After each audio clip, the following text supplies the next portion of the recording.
Hello, Devlin here with you, and welcome to Devlin's Pirate Radio Show. And it is good to be back, and I've got a brand spanking new show with all new comment. Although I may repeat myself a couple of times, because that's what us older guys do.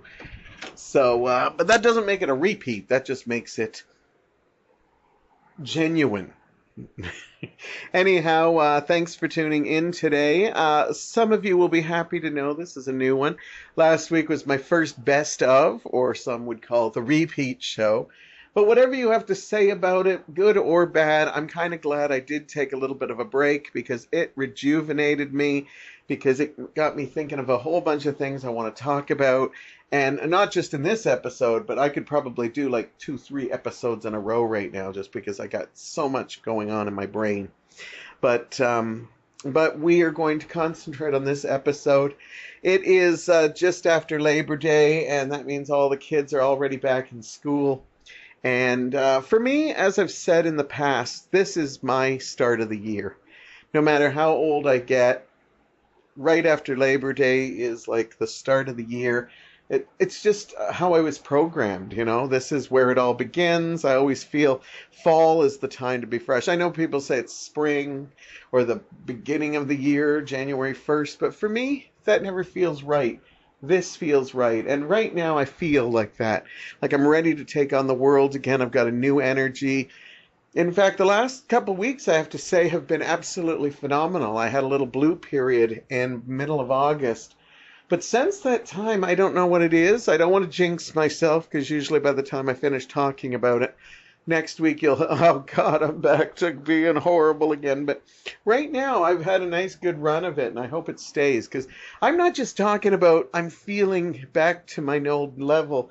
I'm actually ready to take on some new projects and the new world kind of thing. And I'll talk about that a little bit later. Right now, I want to talk a little bit about back to school. Because for many, it is back to school for you youngins, or, you know, you parents that have youngins. And I don't use youngins too often, so don't worry about that. But anyhow, what I love about it is I always liked the first day back to school. I was never a school kind of kid. But I always like the first day back to school because everybody is always dressed to the T's. You see all their new clothes. I think I've talked about this before, but it's worthy of talking about again. But everybody's just like in new stuff. And as I said, my mother shopped secondhand. But even on the first day of school, we'd always get a new pair of pants and a shirt, some shoes. So everybody just looking their absolute best. Everybody's got new binders. You know, by the end of the year, you know, people are writing on the binders or they're falling apart, jam-packed with paper. But at the beginning of the year, everything's so fresh. You know, you got your new pencil case filled with pencil crayons. You've got a new protractor set, you know, which was always my favorite. Because every year I needed a protractor set, and I swear I didn't even use it that often. Even in math, when we used it, it was very seldom. I always remember just using that little plastic ruler, and that would be sometimes just for like you know, goofing around type stuff. But I always lost stuff, and so I'd always have to get a new one each year.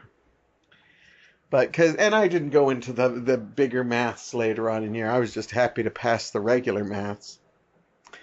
But anybody always looks so fresh, and the first couple of days, everybody's still, and then by the second week, you're already into the thick of it, and everybody's like, yeah, okay, we're back, no big deal. But the first day is almost like one of those, you know, TV shows that you'd watch, like a Dawson's Creek or a Beverly Hills 90210. Everything looks just like a brand new fashion show, and you see all the new kids and stuff like that, and you know, like, you know, the old favorites too, you know, see how the popular kids, hoping that they'd have a little couple of extra zits on them this year, but they usually still looked immaculate.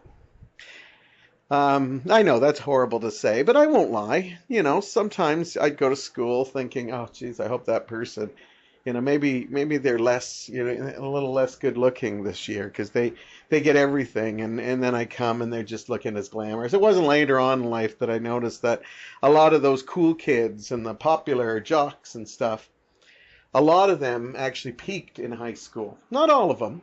Some of them were But it's really sad when you see a really popular girl or guy that was in high school and you thought, oh, they're going to take on the world. And then you see them later on in life and you realize, oh my God, they literally peaked in high school. And it's usually sometimes those little, quiet ones that you didn't see, the little ones with the glasses who were cowering from bullies and stuff. And you meet them later in life and they're, got a happy family, established life. And I'm not trying to just be a stereotype. Obviously, the reverse can happen. But I've noticed that I've seen this kid that people always dumped on, and then when I met them later, they went through education, stuff like that, and just suddenly their looks popped in, they got confidence, and it's really great to see. Anyhow, I always like, as I said, the back to school, like the imagery, the whole imagery of the where it's we're back and this year is going to be our year. And I think for some kids, it's absolutely true.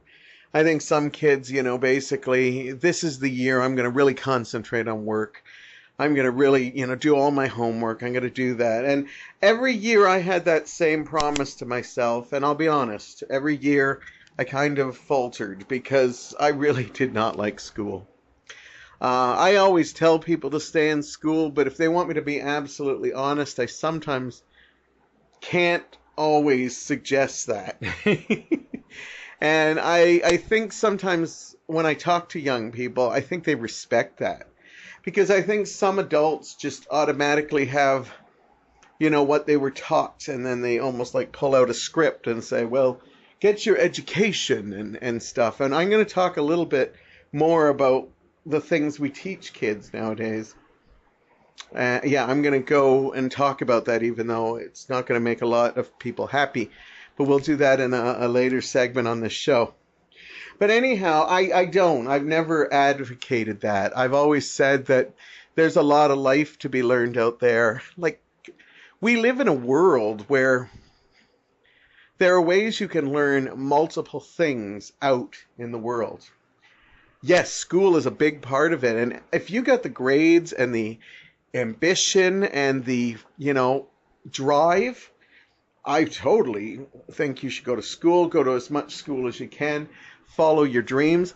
I meet so many young people that go to school and they have no clue what they want to be, no clue but what they want to do. They just know that if they go to school, they'll get better educated jobs. That's not always true anymore, though.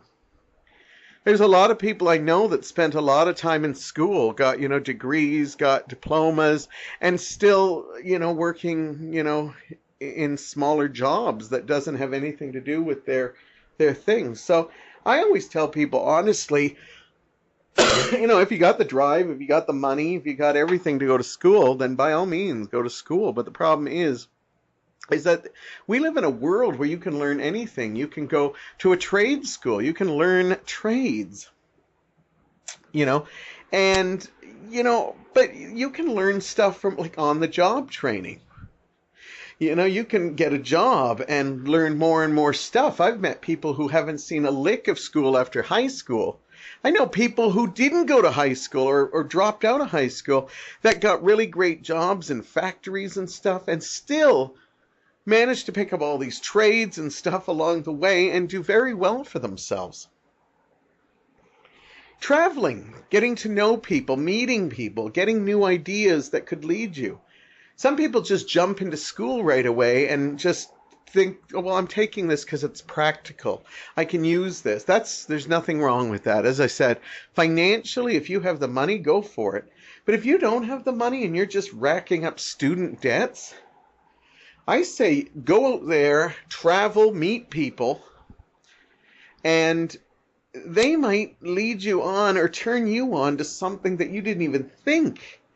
Or trying new things and realize, hey, you know what? I think this might be my calling. Now I know what I need to go to school for. But, the regular high school stuff, a lot of it, there's lots of drama. There's lots of that. But you know what? Be prepared, because life has got drama too. I've started a couple of new jobs in my time, and I am shocked at just how much it's like being back in high school.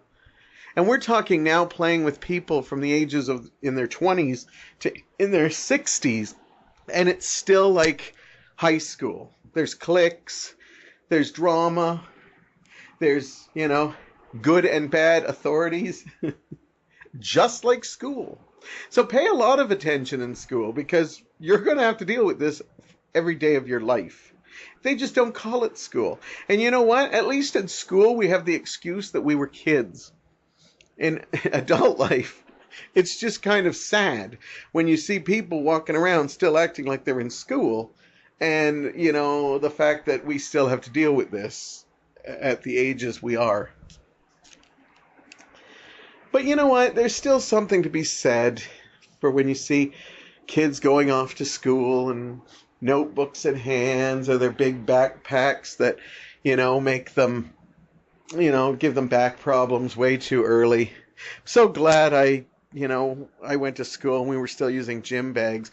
I was just at the start where, backpacks were being used more and more. And now it's almost impossible to find like just a gym bag to put all your stuff in.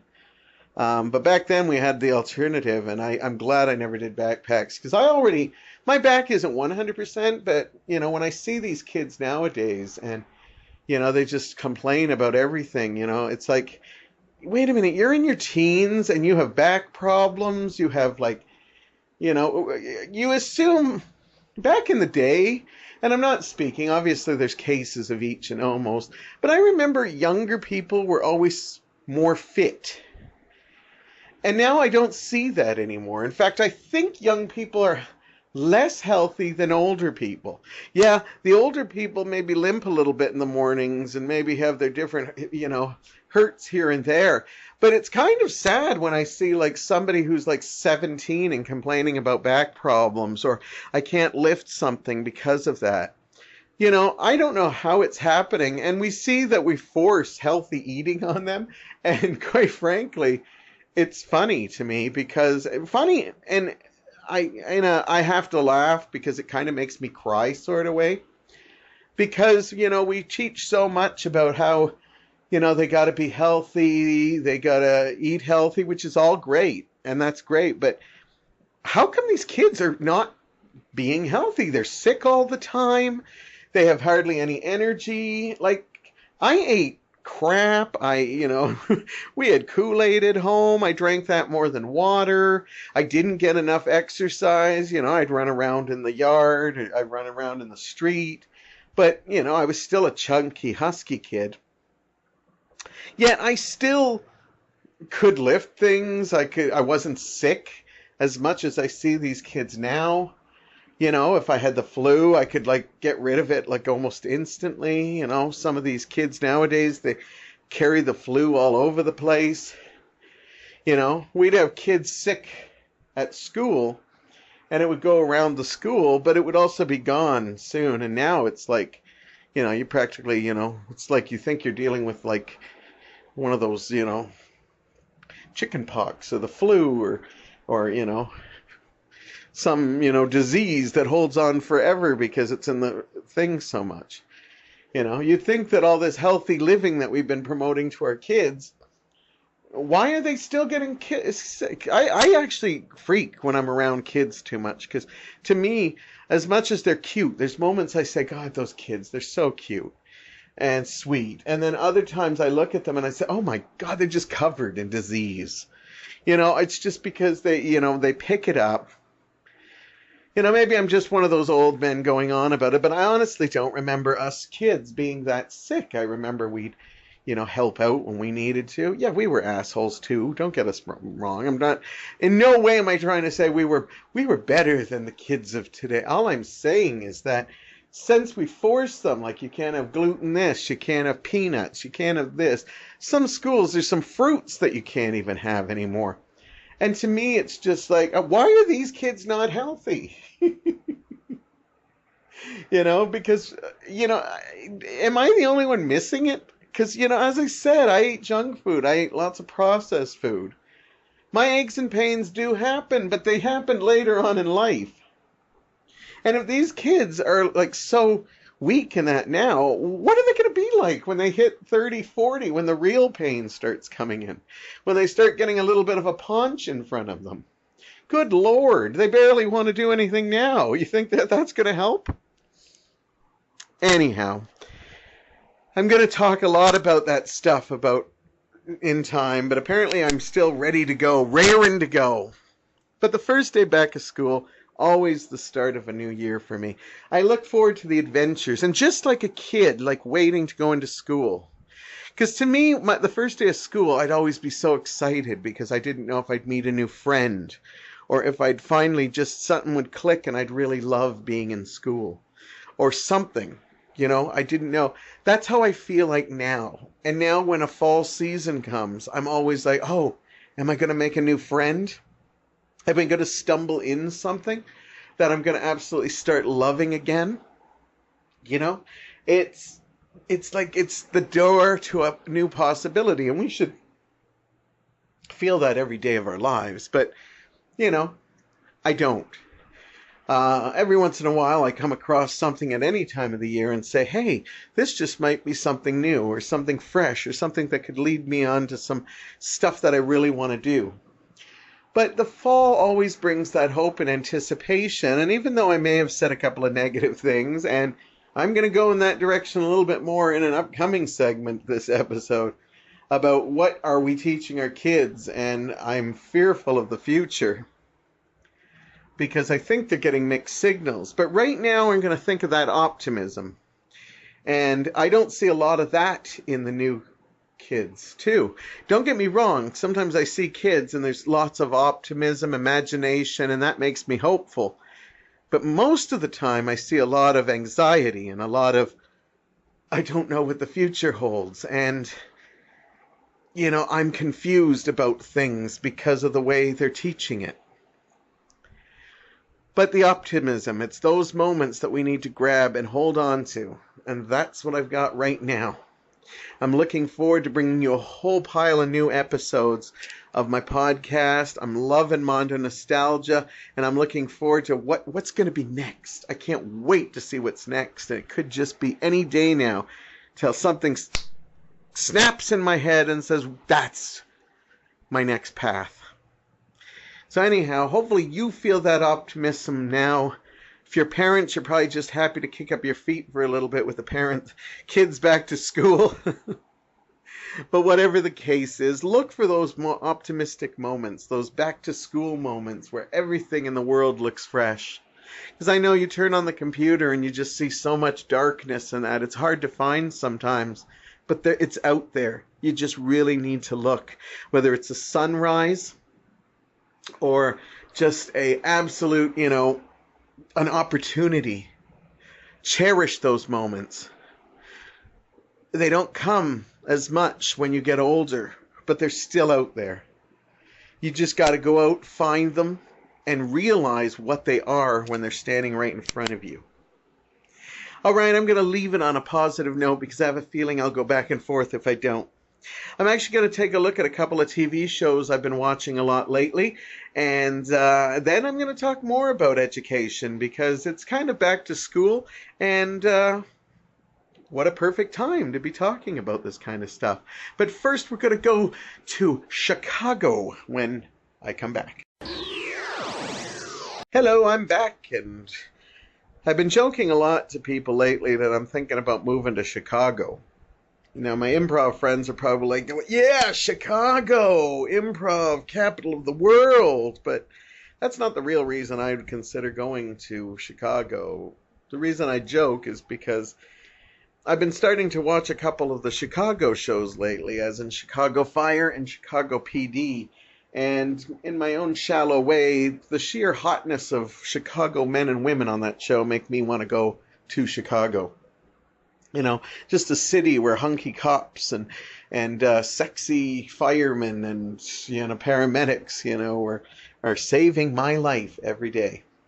But putting my shallowness aside, I'm really actually refreshed at Chicago Fire and Chicago PD.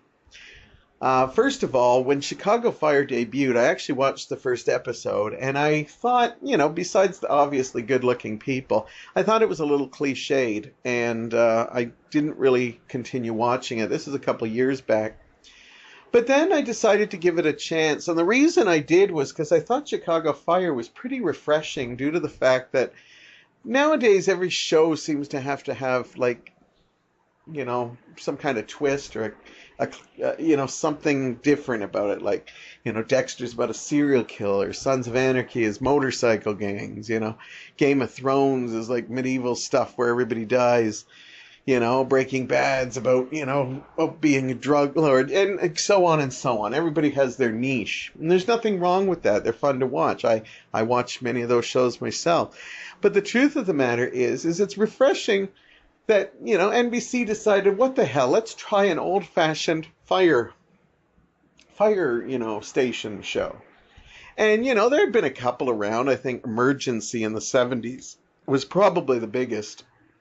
And they've tried a couple along the way. I think there was one called Code Red. I think there was one, Trauma, that dealt with fire as well as other things. Third Watch, which was an amazing show that dealt with firemen, police, and doctors.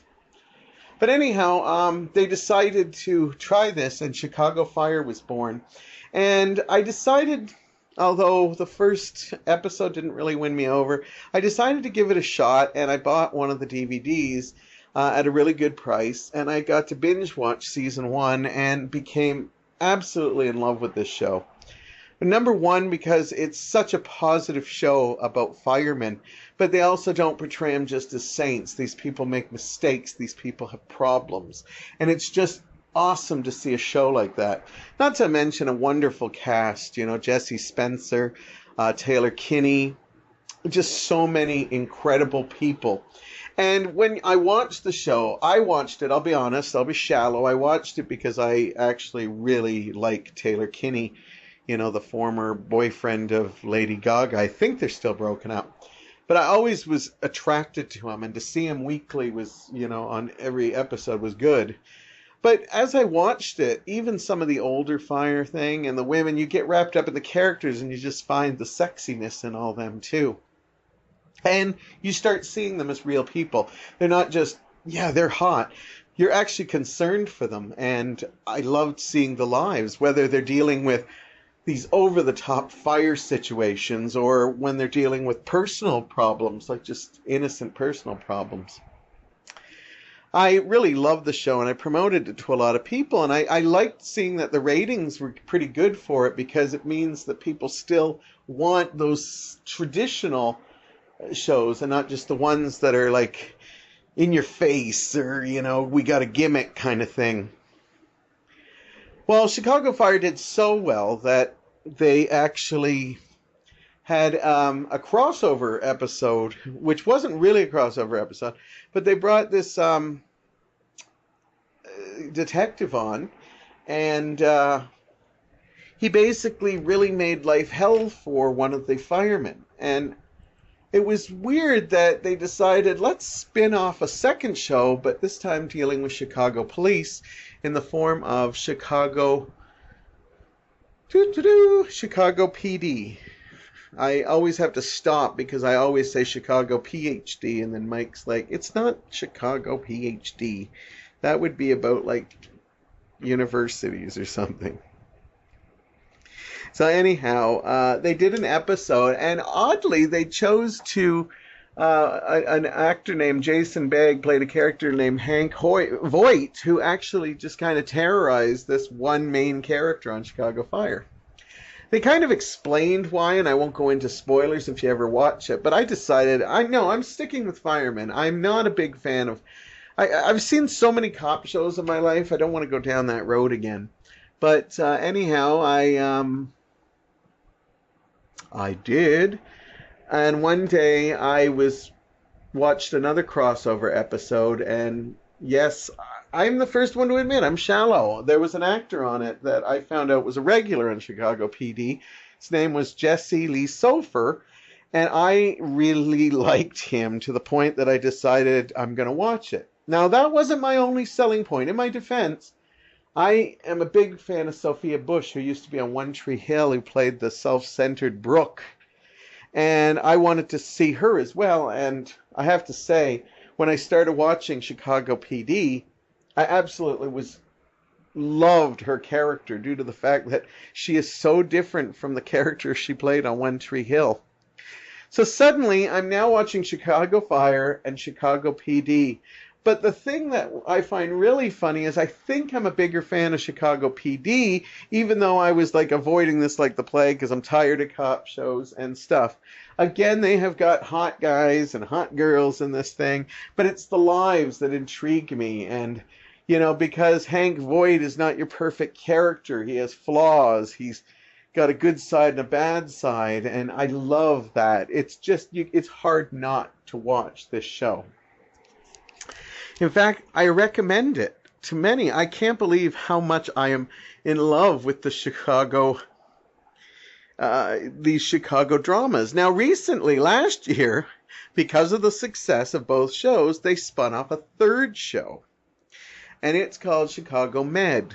And it's basically not surprising. They've done firemen, now they've done cops, now they're doing doctors. Now, if you watch this show, they all kind of intertwine anyhow.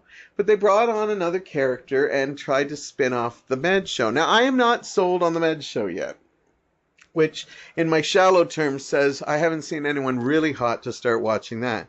But I decided I probably will at some point probably fall to it.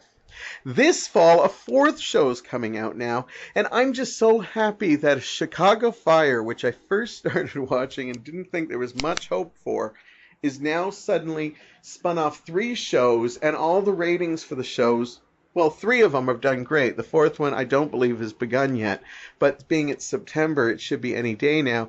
This one's going to be called Chicago Law, which, you know, deals with obviously the cases in Chicago. But they have got a great little shared universe, which they cross over quite a lot with.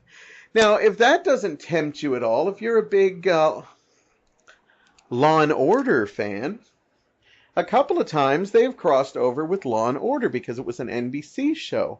And that's wonderful, too, because there is a show I refuse to watch. And when I watched the episodes, I was literally suddenly like actually finding myself enjoying like, wow, this is a great promotion for this show. But I said, no, Dawn, I watch too many shows as it is. I can't watch Law and Order now. And it's one of the special units victims or one of the one, I don't know. There's so many Law and Orders. I might not even be getting that name right. I think it's a Law and Order. Anyhow, let's get back to the actual first and second shows, because that's what I'm actually here to talk about. Chicago Fire is just an amazing show. Not only with their characters, but the stories they tell. I don't know for sure if they actually look, like get stories from real police. Like firemen and stuff, but I wouldn't be surprised if they did. I'm always impressed because the way the show's always set up, they deal with small little fire things or hazards. Then sometimes they have episodes that are dedicated to really big ones. But it's amazing when you, like, I don't want to say I've learned how to become a fireman through that, because that would be really disrespectful, because I have such a high regard for firemen and stuff. I honestly don't believe how they can do it.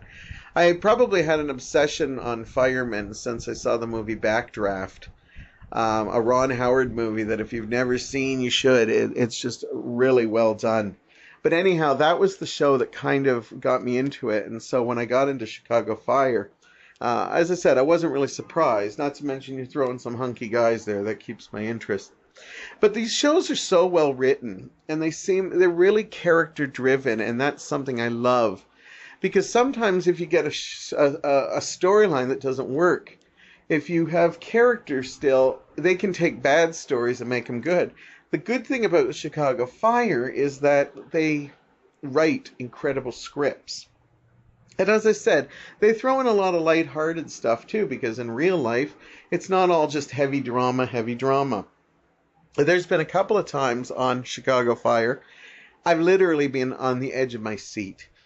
Like, it's just a great show, and I'm so happy because the fact that they've got a shared universe soon of four different things, and the fact that they started with firemen, which isn't really a proven go-to show. You know, police shows do well, law shows do well, but the fact that they decided to start this universe with a firehouse, absolutely amazing to me.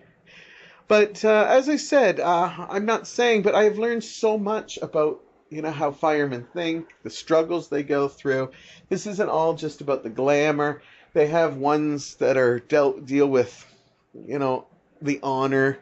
You know, they've had a couple of deaths on the show. I won't say if they were main characters or just guest characters, but when they do the fireman tributes and, you know, stand in order for them, you know, you feel a lump in your throat because, you know, whenever you hear, you know, firemen being, you know, that died in duty, you always, your heart sinks a little bit, but to see it progress and see the tributes and things, it's just wonderful to see. As I said, I didn't plan on watching Chicago PD, but thanks to my shallowness and one good-looking guy, I wound up watching it, finding out there's a lot of good-looking guys, and the same style of writing was there. Very many characters showing you how hard it is to be a cop, as in family life, being there for people when you don't know when you have to be out, why the temptations that they fear, you know, the stuff that, you know, and again, there is some lighthearted moments, but not as many in Chicago PD, but you can see the real bonding that these cops can fight at 1 minute and then still be there for that person, like being their backup and protecting them right to the end. I think Chicago PD is much edgier, and the performances are just spot on. The characters they're real. They just feel real to me. And as I said, I didn't know if I'd like this show as much, but they have really won me over. And if you have a chance to watch any of these two shows, and who knows, you might actually move on to Med and Law. I've held back now on Med and Law, but you never know. I might see a crossover. And they do a lot of crossover episodes to remind you they have it. It's actually a very smart tool to use. I think, you know, we used to have spin-offs of shows a lot when I was growing up. But I think this new building a shared universe is actually becoming a very good thing. And I guess as long as the ratings come in, they're going to continue to do that. So you never know. Next year we might have Chicago ice cream parlor or something. But right now I'm sticking with Chicago Fire and PD.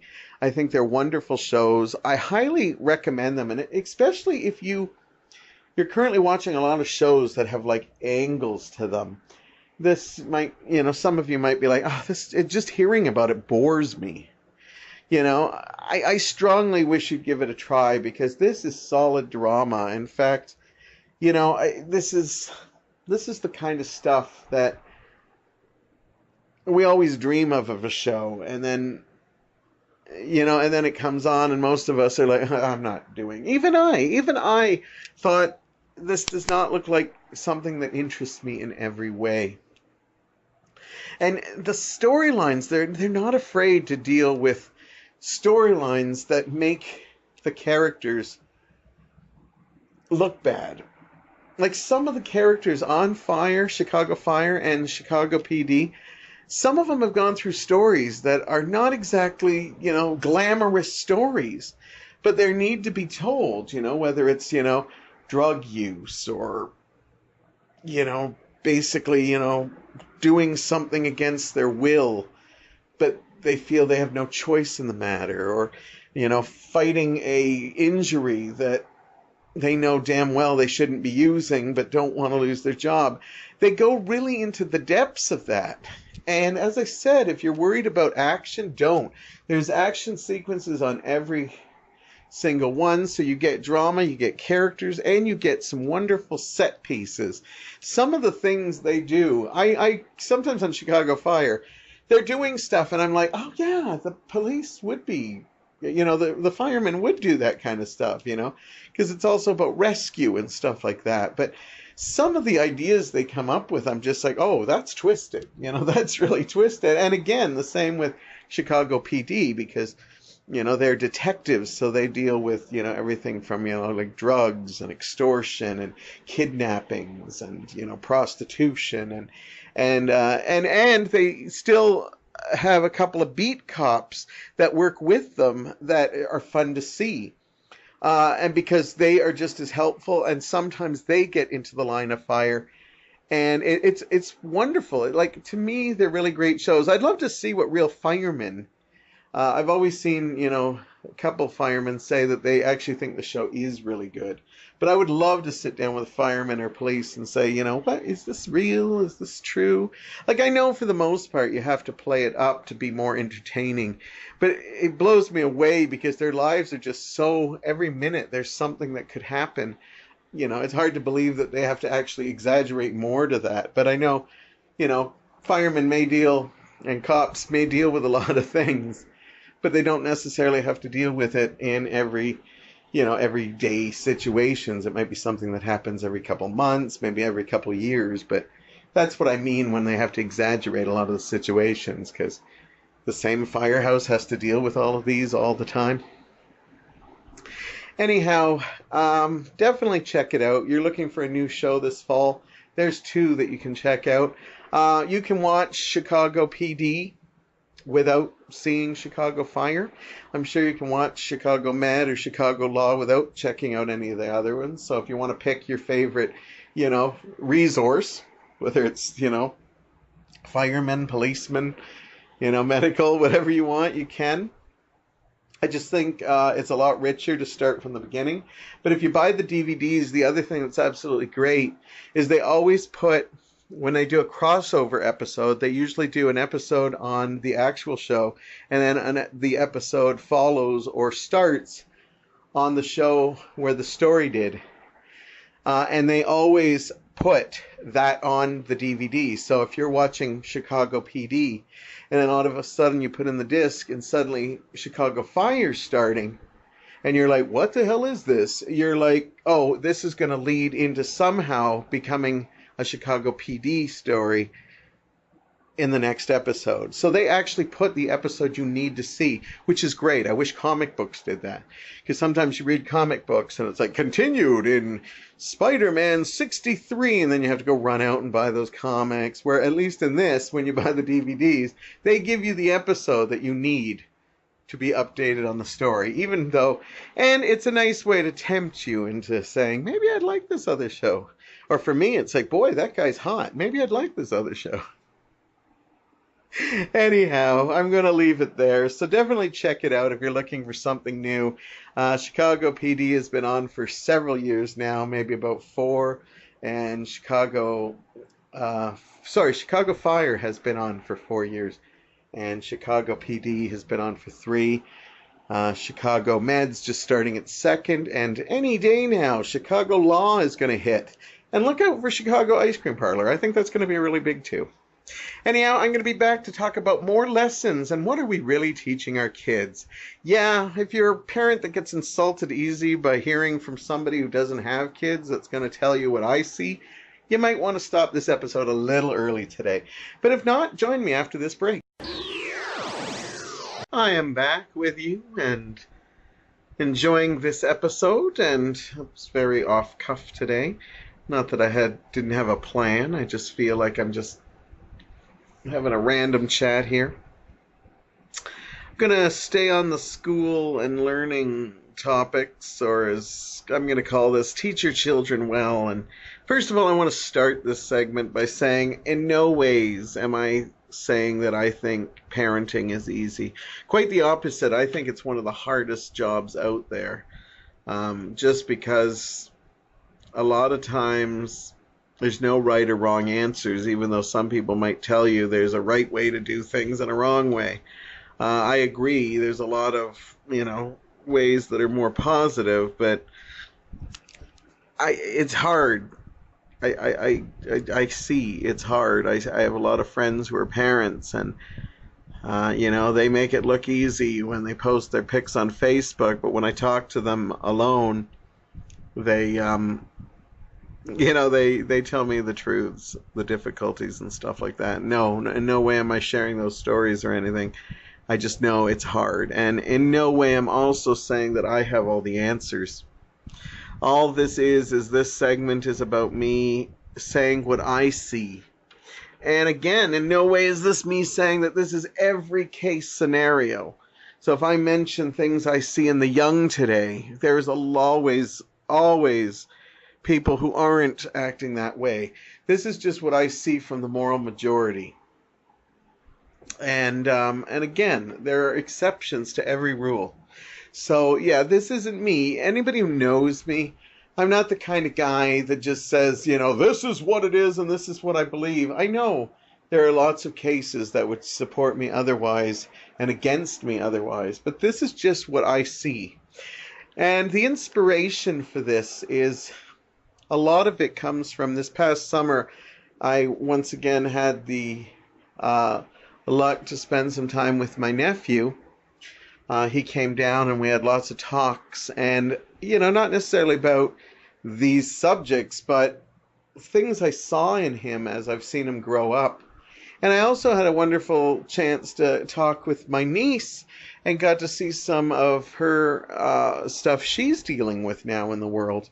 And in no way am I blaming the parents in any of this, because I think now when you raise a child, there's so many more aspects. I think in the old days it was just easier to blame the parents. I still think kids today still blame their parents. And you know who you are. You know you're listening to this and thinking, yeah, I do blame my parents a lot. But a lot of times, society, media, people other in your life, as in your friends that you meet, other family members, they all play a role in this. So in no way am I sitting there saying this.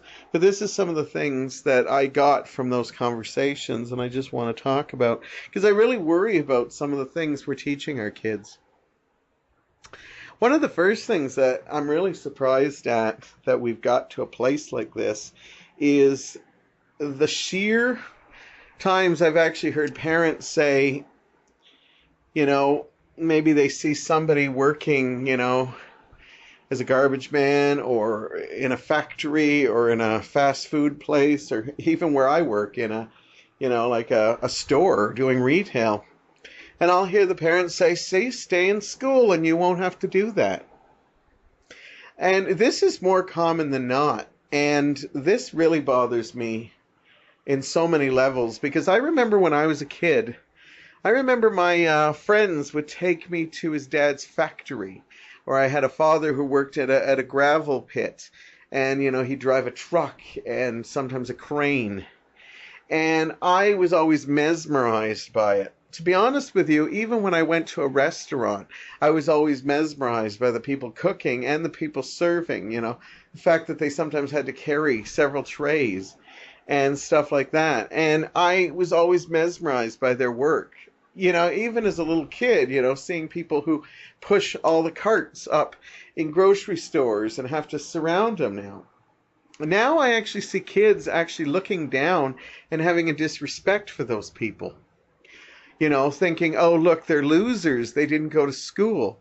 What those kids don't realize is, one, it's an honest job. They're not going out robbing or stealing. But two, some of those people probably have lots of education. But it's not back in the day where you just automatically get a job just from getting education. And whenever I hear a parent say, oh, just work hard, because I'll be honest with you, there are a lot of people that just can afford to go to school, or even can't afford to go to school, and go for the sake of going. And you know what happens is, because they were told that they deserve, like, if you get an education, you get a better job. That's why, if you ever wondered why does management suck? Why do people in higher places sometimes suck? It's because they shouldn't be there. They should be working in restaurants. They should be working in factories.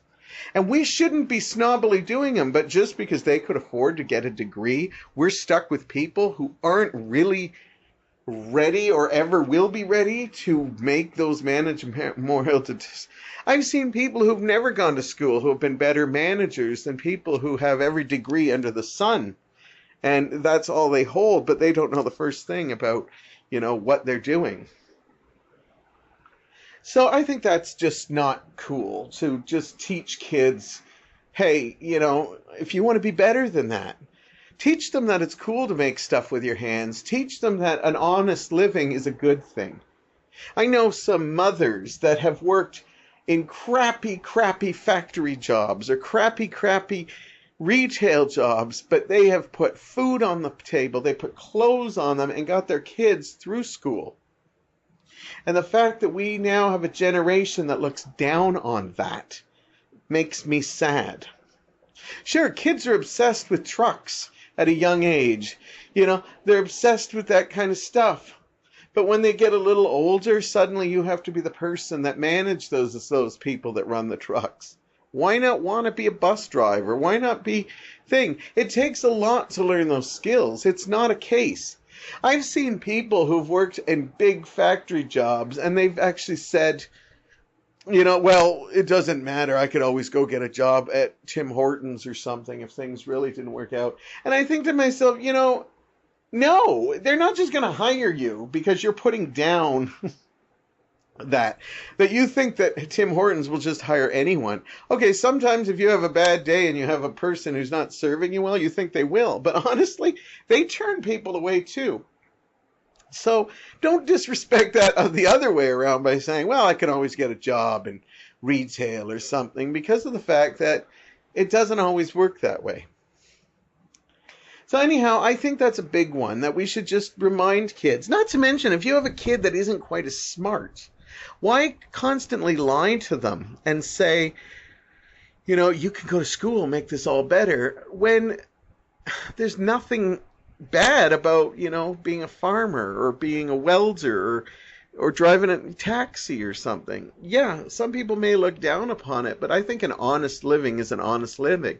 We now live in a world where we glamorize, Grand Theft Auto and, being the bad guy and stealing and robbing. And you don't want your kids to be a criminal, but we'd rather tell them to idolize that rather than idolize working people. And that comes to my next thing. A lot of younger people today have a really low respect level for people in general. And I think this does come from from parents trying to make their kids independent. I think it's great that you have a kid that wants to be independent, but when they don't respect you because you're afraid you can't say the words no, you can't tell them, I'm not doing this, you're not doing, they act out and you don't want to take control of them because you think control is a nasty word.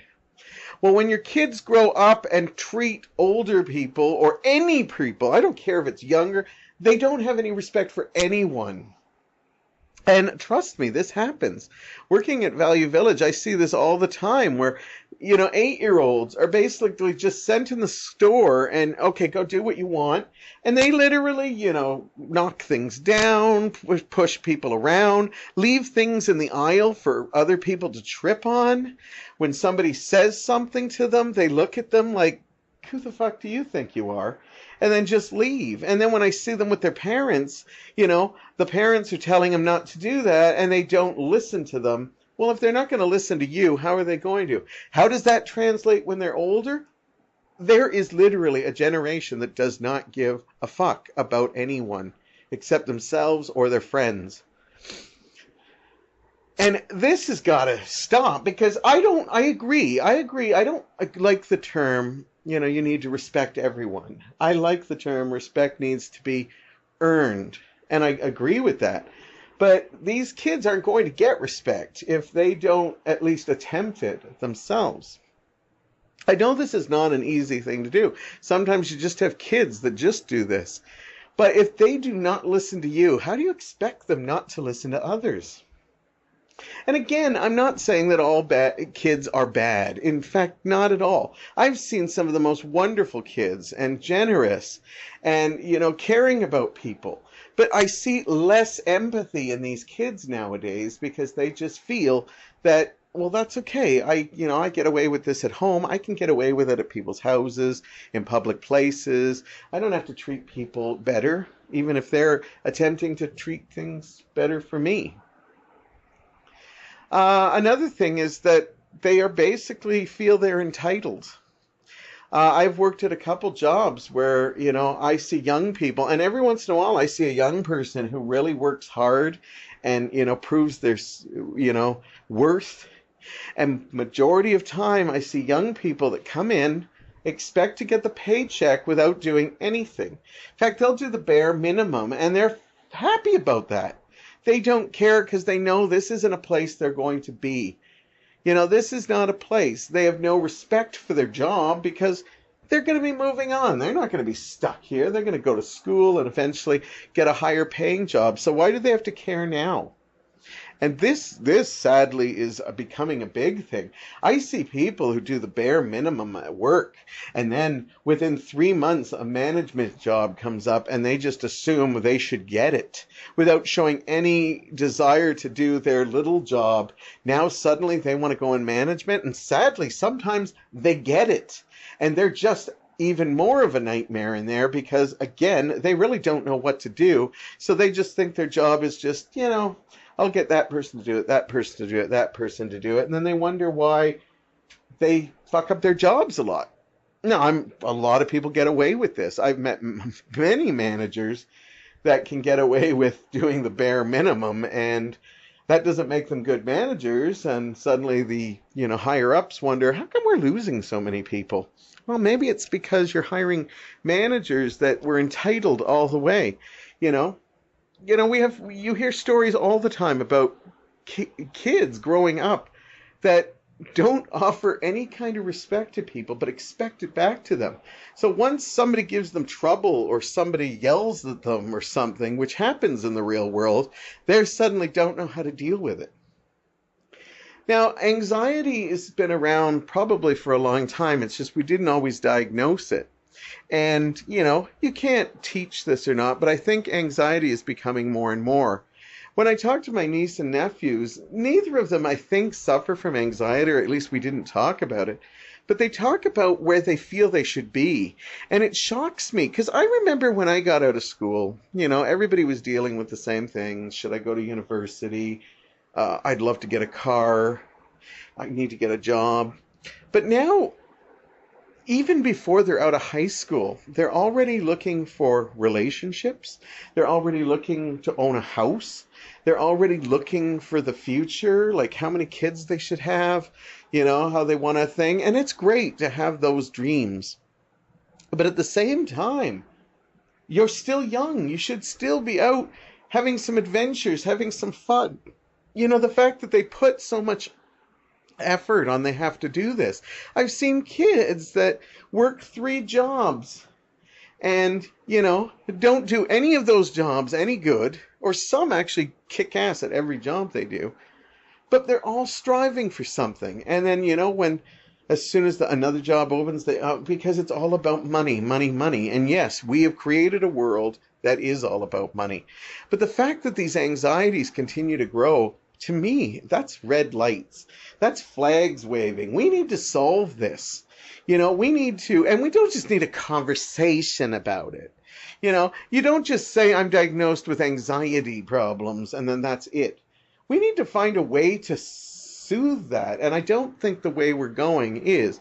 We're teaching our kids these anxieties. We're teaching our kids these. They're seeing it from us. We're telling them, you make sure, I don't care if you're 10, you should be thinking about university now. You should be thinking about what kind of house you want to live in, and you got to breed by a certain age or you're nothing. And you may laugh at that, but I was talking to my niece who fears that she is not going to have kids because she, in her mind, is convinced that you have to have them young. And, it's one thing about, teaching kids stuff like that, but anxiety, we're going out of our way to teach anxiety, but we're putting more and more anxiety in these kids. And as they grow up, the anxieties are there because everything has got like a clock to it. You know, I, when my niece and nephew, talk to me, I just tell them, hey, things happen. Life is what happens when you're planning other things. And sometimes things come fast, sometimes things come slow, sometimes things don't come at all. But we need to be ready to deal with all of that, but we shouldn't be so focused on it. It's great to have it in the back of our minds, but if you don't fall in love by this age, if you don't have a house by this age, if you don't have a career at this age, that doesn't mean you have failed. Life sometimes takes us down paths we don't see, and we need to teach people, kids, that sometimes life is out of our control. Life is out of our control. I said it again because I screwed up saying it. Now, some of you are probably thinking to me, good Lord, he's randomizing anything, thinking he can do this. But I'm just telling you that I have never raised kids. I will never have kids. The closest I ever will have is my relationship with my nephew, and I know that is nowhere like parenting. I wish I could have a shot at parenting, but I chose not to because I realize how hard it is to parent in this world. It's not just your say anymore.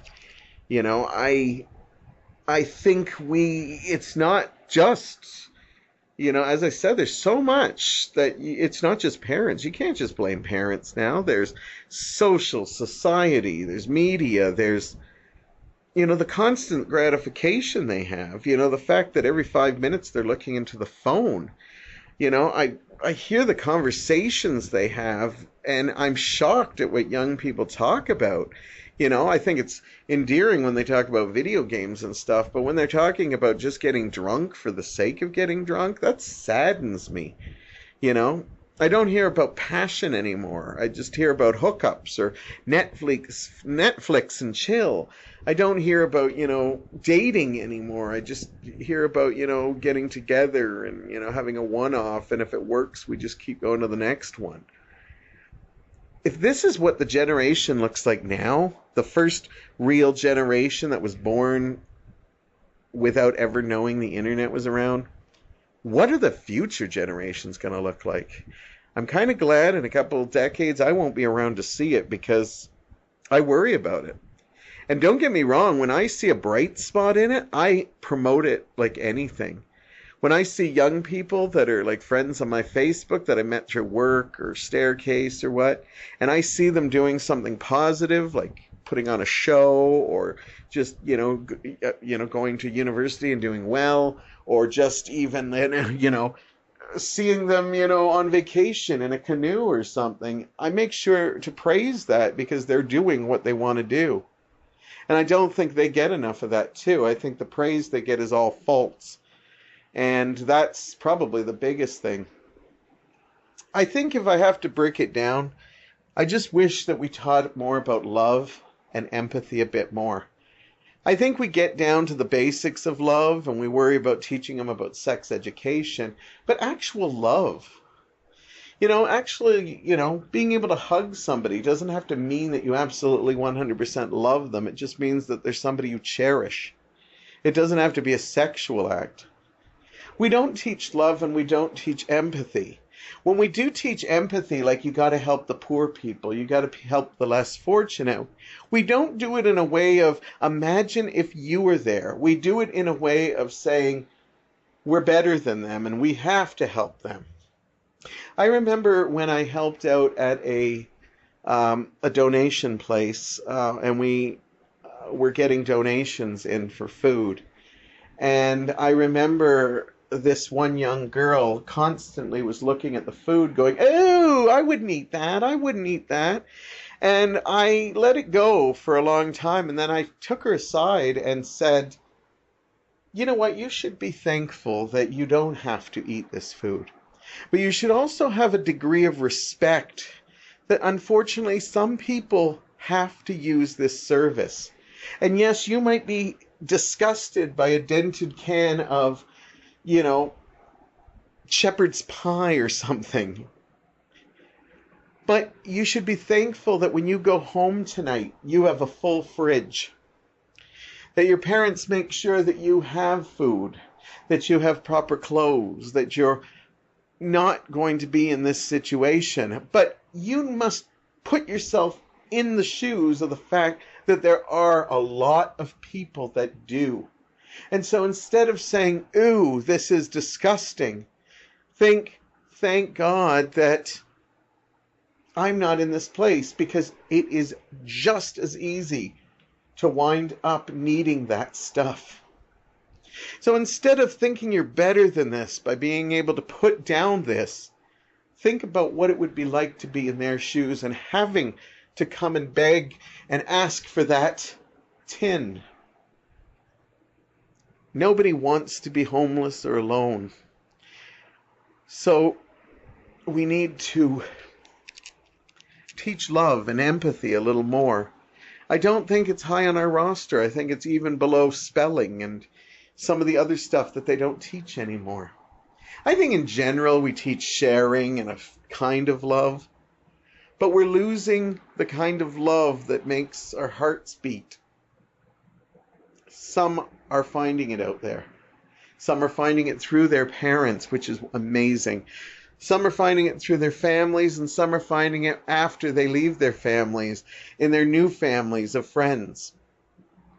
But let's start trying to teach love and empathy more. I know they're hard to teach, but the best way to teach is by showing it. You know? They try to look down at somebody serving you your food. Remind them that these people work hard and they still pay the bills to help their kids. You know, if they put down somebody who's, doing construction, they're building something, they're fixing something. That's the best way to teach, is through showing. It's better than just reading some passage off the internet. Anyhow, I've preached enough. I promise a much lighter show on the next episode, but you know what? I was in a preachy kind of mood, so that's what you get. I hope you enjoyed it. You may not have agreed with everything I said, but hey, that's what it's all about. You have yourselves a great day, and I look forward to seeing you very, very soon.